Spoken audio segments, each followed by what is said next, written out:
É isso aí, galera tricolor. Que sufoco, hein? A garotada do Flamengo, olha, foi pra cima da gente aí, mas eis que o Fluminense venceu com o gol do Igor Julião. Que coisa, hein? Fla-Flu é Fla-Flu.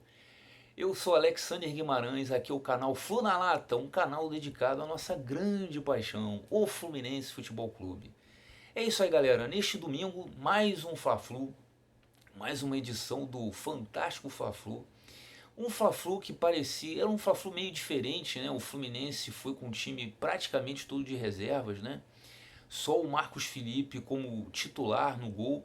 O Flamengo usou o seu time de garotos, praticamente um sub-20. Eu acho que, se não me engano, só o Michael, que é dos profissionais do Flamengo. Pois é, e essa garotada aí do Flamengo deu um calor danado. O Flamengo que vinha com duas vitórias e o Fluminense, ao contrário, duas derrotas. Era fundamental que o Fluminense ganhasse aí para sair da lanterna, né? O Fluminense parecia que o cinema de antigamente, igual aqueles lanterninhas com a lanterna na mão. Agora a do Flamengo deu um calor danado no Fluminense, né? O Marcos Felipe fez várias intervenções. Teve até que intervir em bola na fogueira. Teve uma jogada que ele dividiu com o Michael já no segundo tempo. O Michael perdeu o tempo, ainda bem, né? Não chutou direto pro gol, quis driblar, coisa e tal, ajeitar, chutou e deu tempo pro Marcos Felipe se recuperar. Mas no meio desse sufoco todo, o Fluminense jogando muito mal, o Roger Machado substituiu, olha, fiquei preocupado e eu vendo outros canais, outras resenhas sobre o jogo de ontem, o pessoal tá muita gente preocupada com as mexidas do Roger Machado, uma mistureba danada, o Ganso lá na frente. Não sei se ele se empolgou com uma entrevista do Ganso, que o Ganso falou que gosta de jogar como segundo atacante, o Ganso lá na frente, o Igor Julião estava na direita, ele botou pro meio. Uma confusão danada. Botou o Wellington para jogar no lugar do André, que também não jogou bem. Quase o time todo não foi bem. Mas o Wellington errou um monte de passe, a gente dá um desconto, né? O Wellington é um dos novos, um dos contratados aí do Fluminense, né? Ele que veio do Atlético Paranaense, mas a gente pode dar um desconto que é um primeiro jogo, né? Mas também não entrou bem. Enfim, o John Kennedy depois entrou no lugar do Ganso. Quer dizer, o Roger Machado, ele botou a flecha e tirou o arco. Quer dizer, o arco é o Ganso, né? Ia soltar a bola pro John Kennedy e deixou a flecha lá sozinho sem o arco, né? Então umas mexidas esquisitas, mas eis que o Fla-Flu é o Fla-Flu, o imponderável, o clássico que surgiu 40 minutos antes do nada, já diria Nelson Rodrigues. E no Fla-Flu acontecem essas coisas, né? Eis que o Igor Julião consegue, na insistência, roubar uma bola, uma bobeira ali do pessoal do Flamengo, ali no meio de campo. Ele avança um pouco e de fora da área ele manda um petardo e acerta o ângulo, vai lá no ângulo do goleiro Gabriel Batista do Flamengo. Um golaço, 1 a 0 aos 37 do segundo tempo. E foi com esse gol que o Fluminense vence o Fla-Flu e sai da lanterna do Campeonato Carioca, dá um refresco aí. O Fluminense soma os seus 3 primeiros pontos justamente contra o Flamengo e sai feliz da vida, um clássico que ele tomou sufoco a maior parte do tempo. Que coisa, né? Eu acho que o Gravatinha estava lá. Diz a lenda que o Gravatinha ajuda o Fluminense, né? Ele é o protetor do Fluminense e ele já sabe o resultado dos jogos. E ele só vai em jogo que o Fluminense ganha. Vai ver que ele estava por lá. Mesmo com esse sufoco todo, o Fluminense ganhou.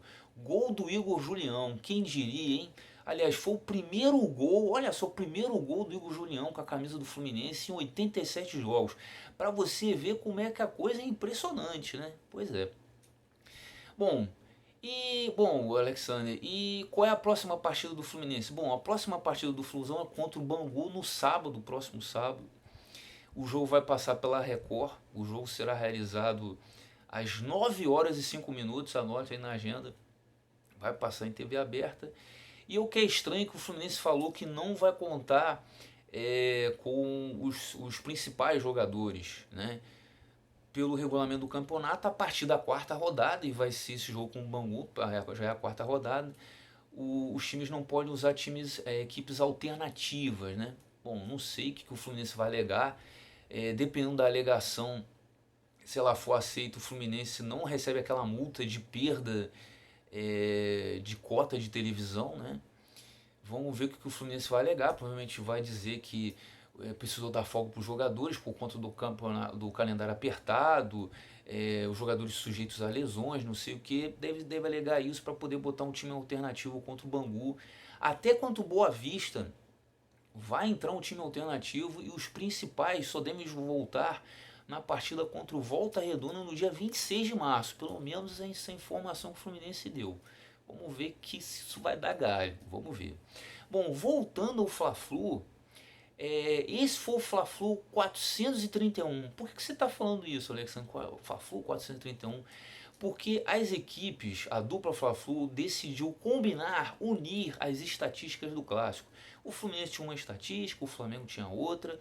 Eles decidiram unir as estatísticas e vão fazer a mesma coisa que a dupla Grenal fazia. A gente vê aí o Grenal, por exemplo, o Grenal está no número 429. O próximo Grenal, o Grenal 430. A dupla Fla-Flu vai ser a mesma coisa. E começou nesse Fla-Flu, o Fla-Flu 431. O próximo, o Fla-Flu 432. Agora vai ser sempre assim, o Fla-Flu vai ser numerado, a la Grenal. É interessante. Foi uma maneira que os clubes viram para valorizar mais ainda o que já tem muito valor, né? A marca Fla-Flu. Aliás, o Fla-Flu, que quando ele completou 100 anos em 2012, né? Em 2012 o Fla-Flu completou 100 anos.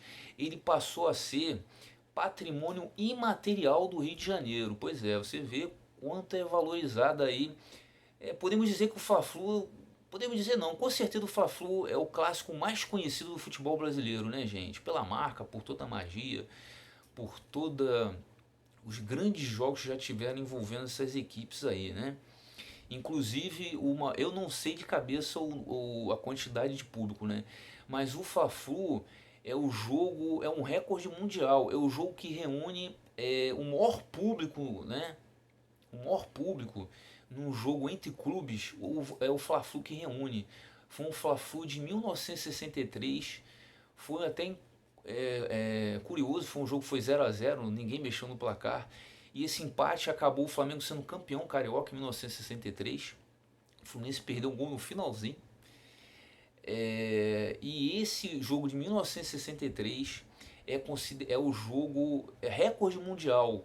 É o maior público entre clubes. Foram mais de 170 mil pessoas no Maracanã, né? Eu acho que foram 176 mil, 177 mil, não lembro agora de cabeça o número.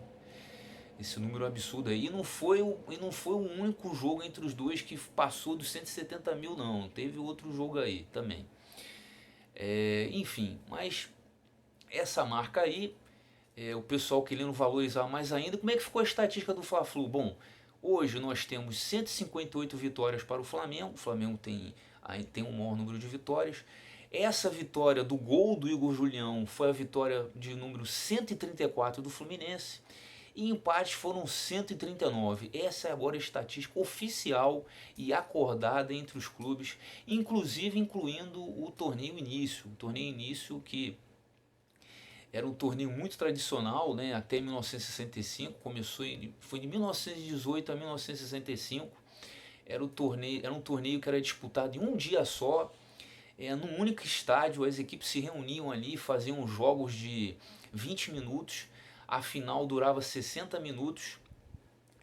E se houvesse um empate na final, o campeão era decidido pelo número de escanteios. Acho que vocês devem ter ouvido falar, até no rádio, os narradores esportivos brincando: pô, tá tendo tanto escanteio pro time tal, que se fosse torneio início ele tinha ganho a partida. Vem disso aí. O torneio início, se desse empate na final, a decisão ia pro número de escanteios. Era declarado campeão quem tinha mais escanteios a favor, né? E está incluído no Fla-Flu, a estatística do torneio início também, né? Bom, foram desconsiderados campeonatos de aspirantes, jogos treinos amistosos, se acertaram aí para fazer a estatística, né? Bom, e ainda no Fla-Flu, nós vamos falar da figura do Mário Filho. Tem uma polêmica aí em relação aí à troca do nome dele, mudar para o estádio seria uma homenagem ao Pelé, né? A Aler já aprovou isso daí, está sujeito agora à sanção do governador do Rio, né? Cara, sinceramente, fazendo uma rápida pesquisa, olha, não pesquisei tanto assim não, hein? eu vi o quanto absurdo é essa mudança do nome do estádio. É um absurdo que vai mudar pro Pelé? Claro que não. O Pelé é o máximo, né, cara? O Pelé é o maior jogador de todos os tempos, o atleta do século. O Pelé dispensa apresentações, né? Mas o Pelé já teve tantas homenagens, isso aí seria mais uma homenagem na carreira do Pelé. E o Pelé já é um ícone dentro do Maracanã, né? Então não precisaria mudar o nome do estádio, botar o nome dele, né? Mas pro Mário Filho, se você tirar o nome do jornalista Mário Filho, o nome do estádio do Maracanã oficial é Estádio Jornalista Mário Filho. Você tirar o nome dele do estádio, você apaga a história. Você apaga a história. Por que eu estou dizendo isso? Bom, o Mário Filho era só um torcedor do Flamengo que foi o que idealizou um dos idealizadores do termo Fla-Flu, irmão do grande Nelson Rodrigues, tricolor. Ele foi só isso? Claro que não, né? O Mário Filho, ele é considerado um dos maiores, se não o maior jornalista esportivo de todos os tempos. Ele foi pioneiro como repórter esportivo numa época que nem se falava da profissão. Isso foi ainda nos anos 1920, trabalhando no jornal do pai dele. Depois ele criou o próprio jornal em 1931, o Mundo Esportivo, considerado o primeiro jornal dedicado a esportes. Você vê a importância do Mário Filho aí. Ele ajudou a popularizar o futebol no país. O futebol na época era muito elitizado ainda. Ele ajudou a popularizar o esporte, o futebol. Inclusive nos seus textos ele abandonou os termos rebuscados e utilizou termos assim mais populares para se aproximar mais da população em geral, né?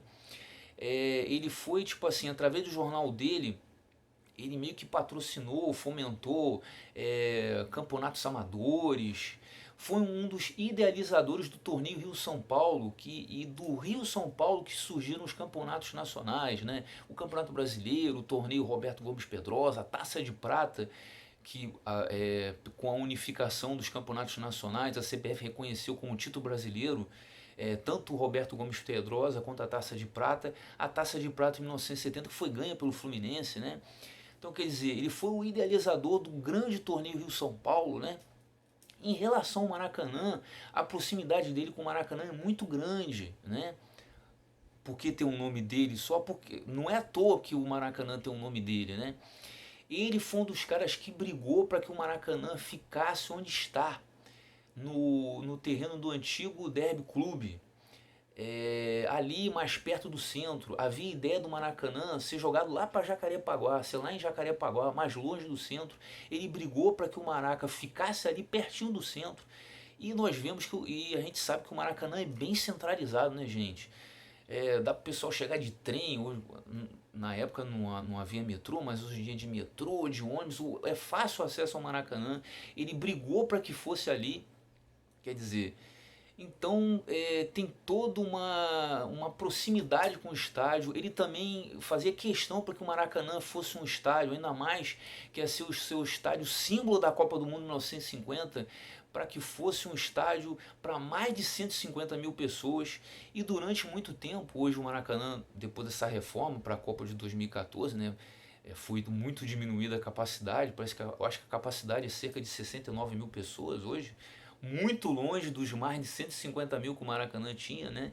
Mas durante muito tempo o Maracanã ficou famoso como o maior do mundo. E um dos que brigou por isso foi o jornalista Mário Filho.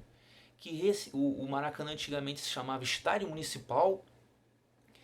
E em 1966, quando o Mário Filho acabou falecendo, ele faleceu até novo, 58 anos, em homenagem a ele, né, que foi um cara que brigou tanto pelo futebol brasileiro, popularização do futebol brasileiro, idealizador de várias coisas, pelo Maracanã estar onde está.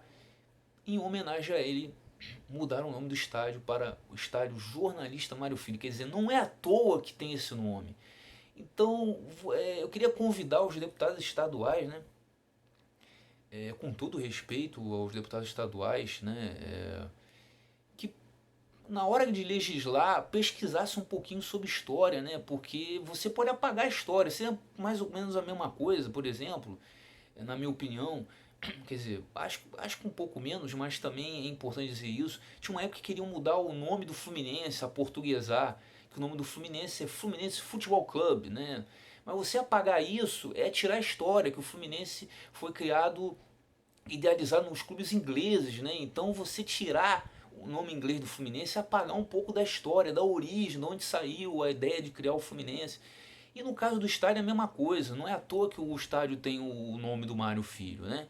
Sem falar que ele escreveu livros sobre futebol, foi um dos primeiros a escrever livros sobre futebol, um livro de 1947, O Negro do Futebol Brasileiro, Histórias do Flamengo, 1934. Quer dizer, o cara ainda escreveu sobre futebol, escreveu sobre um livro sobre a Copa do Mundo de 62. Quer dizer, um cara importante no cenário, não só do jornalismo esportivo, mas do futebol brasileiro também. Foi um fomentador, um pioneiro no futebol brasileiro. Então o pessoal tem que, na hora de. Quero mudar o nome, não é assim, tem que ver a história, né? E sem falar que isso pode acabar na justiça, né? Porque o Maracanã é tombado pelo patrimônio histórico e o nome do Maracanã também está tombado pelo patrimônio histórico. Então isso pode dar caso na justiça, né? Ainda tem essa pendência aí, né? Bom, já dei minha opinião aí sobre o estádio. Eu acho um absurdo mudar o nome do estádio, né? Eu tô vendo um monte de gente reclamar disso aí, mas está para sanção do governador aí. Vamos ver o que vai dar isso aí.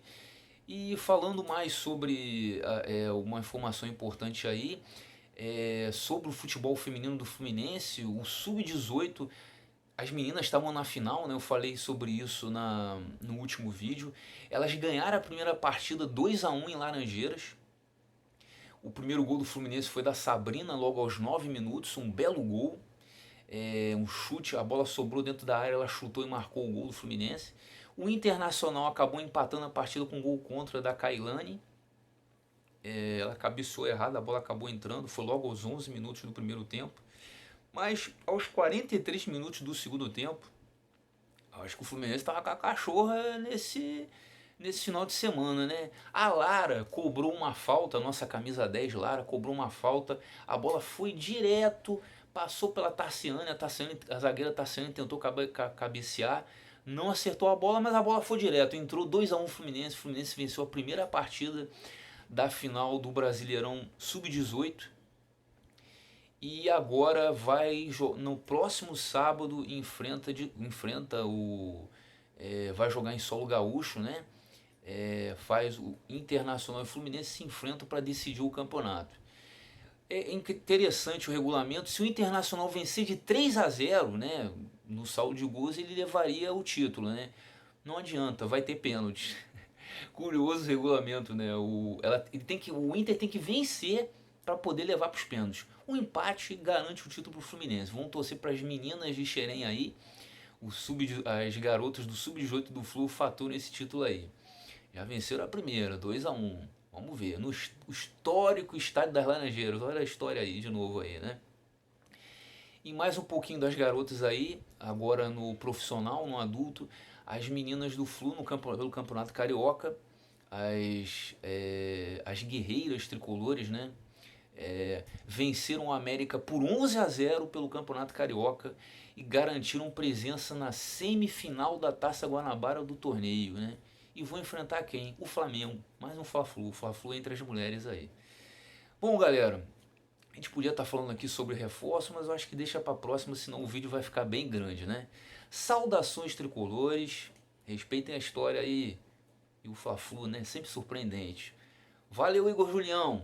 Primeiro gol dele em 87 partidas. Que coisa, hein? Saudações tricolores e até a próxima.